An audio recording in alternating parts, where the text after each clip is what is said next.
Hi, good morning. My name is Andreas Christodoulou. I'm the founder of Kensington Parker, a private jewellery company specialising in designing and manufacturing bespoke diamond jewellery based around the corner in Mayfair.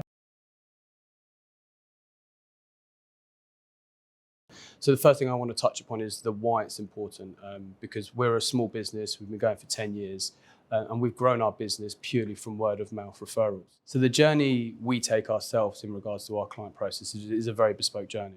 We're not a shop. We do not sell items of jewellery. So a consumer doesn't come to us looking for a pair of earrings and we sit down with him going, these are your earrings. So these are 5,000, these are 10,000, these are 20,000. The idea of us and our ethos and our mantra is that we're looking to create something for the client. We're not looking to sell something to the client. And the only way we can do this is by understanding who that client is and what that client's looking to achieve. To buy something as sort of personal and as tangible as an item of jewellery, for me, they need to be educated. And only once you're truly educated in something can you actually make a decision on an opinion based on what's important to you. Because otherwise what we're being driven by is price. And I don't like that. Because as I said, if someone's got 20,000 and another individual has £20,000, they're both going to buy something completely different. So for me, it's about going through that journey, that education journey of identifying what's important to them. I could say I'm a shop and sorry guys, we close at 7 o'clock, I can't see you any later. But that's limiting the experience that client can have. So if they're a busy individual, the last thing they're going to want is to rush through a purchase or such an important purchase like an engagement ring or an anniversary gift. It usually, I would say, for any bespoke item of jewellery, we sit down with the client at least twice. So the first time, as I said, they're coming with that wide funnel, we're chunking down.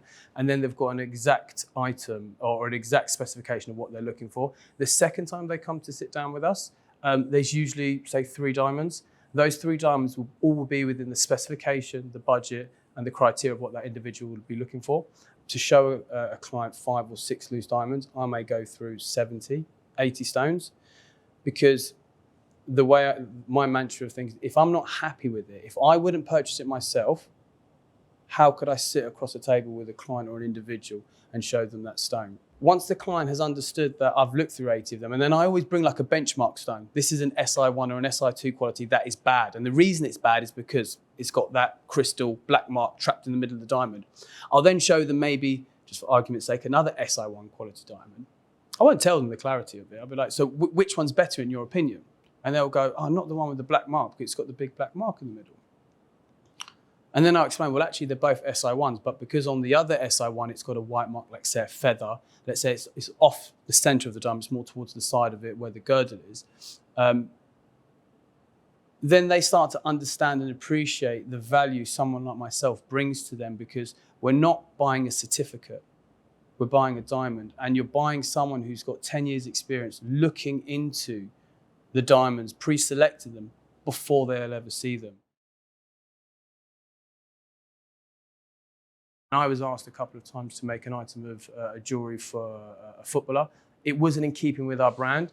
I don't believe we would have been the right fit for that individual, and vice versa. That individual, for us making a bespoke commission for that individual, I don't think was the right fit. So the idea to carve out your target market and understand what's important to you, I think is vastly important for us as a brand, but also for that consumer's experience. A very important thing to have in my business, and one of the mindsets that we bring across is no matter where that client is coming from, the client's budget, the client's spend, to me is irrelevant, because if that client has decided to spend their hard-earned money with me, I'm forever grateful. And most importantly, we never know who somebody knows.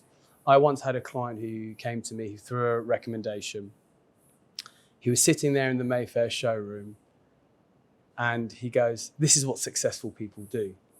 And I was like, what do you mean? I said, I'm sitting here having a glass of champagne, looking at diamonds. I feel this is what successful people do. And I'll be honest, his budget wasn't tremendously big. But for me to know that I've made a difference in that individual's life, I helped him design, we've helped him create. And even the wife now, she goes, thank you so much for your time and effort for designing and creating this. It's not me. I can't draw a stick man. But what I'm very good at doing is building a relationship with that client and helping that client understand the choices he has.